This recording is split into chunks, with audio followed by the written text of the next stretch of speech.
I think I solved global politics, and I did this by simply asking a question. So in this video, I just want to talk about this experience that I had. It was mostly a dialogue that two friends of mine had, and then my own reflections considering what came out from that. At one point, these two friends of mine, let's call them A and B, we always end up talking about inequality, systems, individualism, and societal issues. They start to fight against each other, each one trying to prove their own points. One person, let's call her A, she said something like, if I were a black person, I wouldn't want to be looked at and be put in the basket of people who struggle and have struggled. I'd like to be talked, looked, and judged as an individual responsible for their own actions.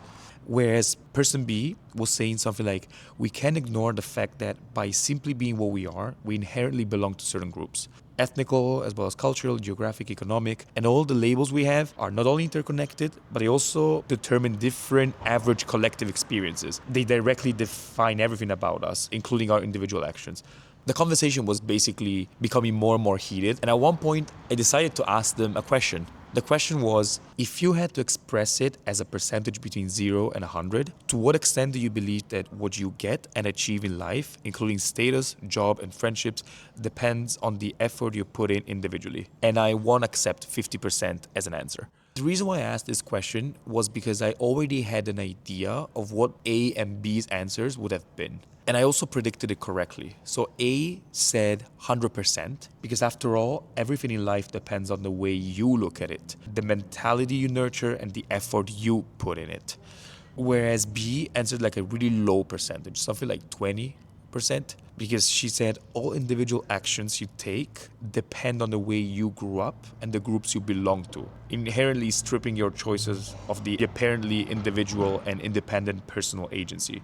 I was brought up in a household where people were really like shouting a lot. So as the diplomat that I am, I kind of tried to mediate. And from this conversation, a broader reflection stemmed. So think about this question. Try to pause the video, answer by yourself. Again, 50% is not accepted. And then you're gonna go to a different part of the video. If you answered more than 50% or if you answered less than 50%. This is because depending on what you answered, I'm gonna try to describe your profile. Just try to listen to me with no biases and genuinely welcome what I'm saying. And if anything resonates with you, actually makes you question something, my job is down here. So if you answered less than 50%, throughout life, you probably feel like you nurtured an above average sense of social justice. You probably realize that in every society, including where you're living, different people are treated differently. Probably you realize that being gay or coming from a wealthy family, as well as belonging to an ethnic minority, heavily impact the way those same people live life. And chances are you probably belong to one of those groups as well. You realize that a lot of what you have stems from a complex interplay between privileges and disadvantages that brought you to your current position. And after all, only people who have some groups in common with yours can truly understand what you've been through and what you've gone through. So you develop this empathy towards yourself, your own people, but also other people. And you probably go through life with a sense of justice where inside you, you feel that someone deserves to be somewhere or doesn't deserve to be somewhere. And it's also important for you to highlight the role that the cards that have been given to you as well as other people played into how things turned out for your or other people's lives. Basically, societies and individuals intersect as Euler Venn diagram as a lot of circles where each circle represents a group. And depending how these groups intersect, you can relate more or less with people around you. And again, probably because of all of this, you're gonna conceive the state as an entity that should provide, and mostly should provide that well-being, that equal playing field that allows to compensate for what people don't have compared to the majority, to allow them to compete and, let's say, eventually emancipate themselves. But as you understand that there are those differences, you want the state to take care of that. So equity should be the condition that the state aims at and the guiding principle for its action. Because the inequities are so deep, the game is already rigged. Okay, so here's the point I'm trying to make for you. In an environment of unspoken oppression, friction, and hardships, we tend to forget the power of the individual action. And we tend to forget that after all, groups and collectives are only a bunch of individuals crammed together. And this is important because I take my own path as an example. No matter how underprivileged I could be, no matter the fact that I technically belong to a minority and we come from a low resource family, I've still been blessed by a family who exposed me to culture, to learning, doing hard things, to explore creative endeavors, but also to understand the value of hard work. And despite those bad conditions, there are still some privileges that go unrecognized and that I'm fully aware of. I remember when I started going to the gym, and this has been a really important chapter in my life, and that's just because the gym was the first time where I could see that solely my work yielded results. So I got involved into this positive feedback loop where the more I was working on stuff, the better the result. And it also made me realize that every small action, everything that you do counts. Therefore, I am fully aware of the cards that I've been dealt, but it was even more crucial that I still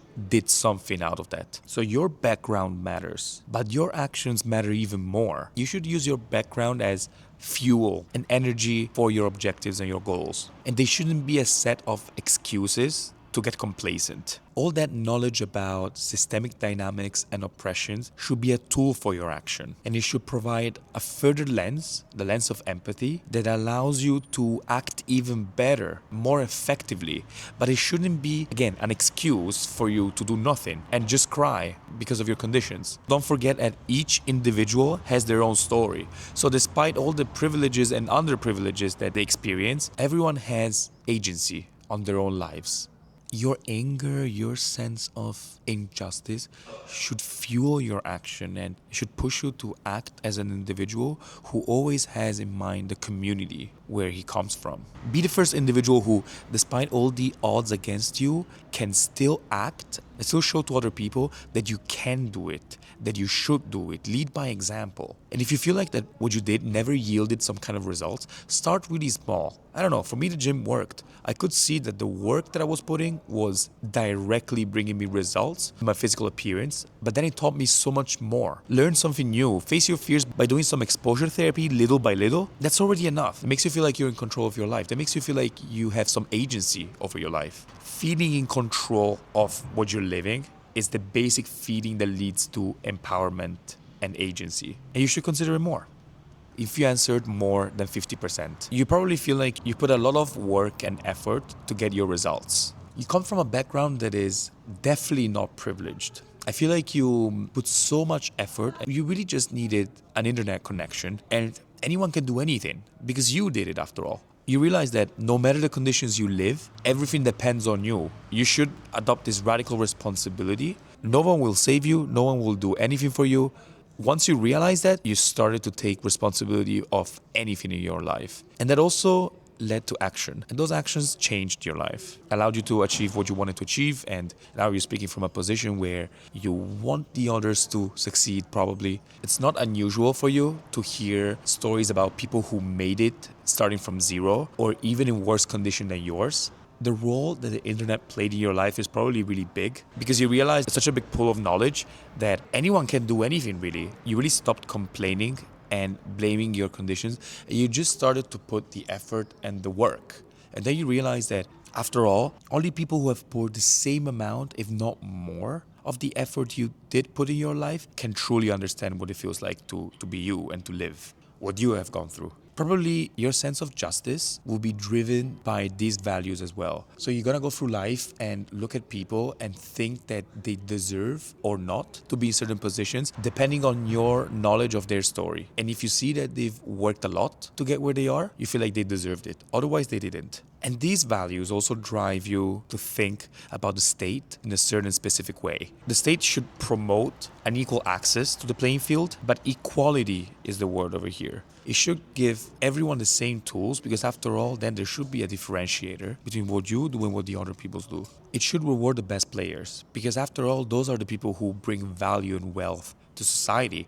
And the only differentiator between people should be the amount of effort they put. And competition should be the fire, while merit should be the principle that drives action of the state. And again, the role of the internet is so big. It's such a democratizer of potential. And if there's no work, mostly, it can't multiply anything. So the state should empower willing people to do more and should invite others to do the same. But here's the point I want to make. For individuals to excel and maintain a well-being, they must play within a playing field, which is society, that empowers everyone. And practically speaking, it allows everyone to have the same opportunities. Otherwise, your success is just temporary and precarious, because an individual is only as successful as the society he belongs to is. Because your success depends on privileges that probably you are not that aware of, or that you don't really want to acknowledge due to a specific narrative that you constructed about yourself.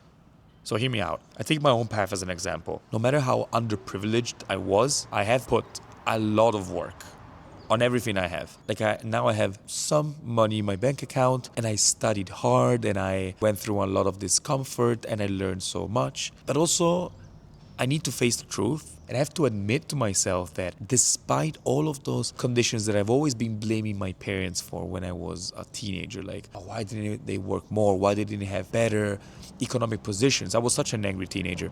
But after all, no matter the fact that I belong to a minority and that I come from a low resources household, I still had a family that really endorsed culture, knowledge, putting great effort on things. A mom and a dad that have been present my whole life and that really supported me in my endeavors. And I feel like for a lot of people, it's really easy to take this for granted and just consider the part of the hard work that they've put as the only driver of success. That pushes some people to think that, oh, see, I've done everything by myself. But you have to recognize all those characteristics as privileges, because they are. Otherwise, that narrative of the winner coming from nothing will just completely erase your empathy towards other people, but mostly the gratitude for the privileges that you've been brought up in. When I was going to the gym, I could see that I was putting a lot of work, and I was getting some results. I was a really scrawny kid, and then by being consistent, I got rewarded with a better physique. But then we have to recognize the fact that my mom was always cooking every meal for me,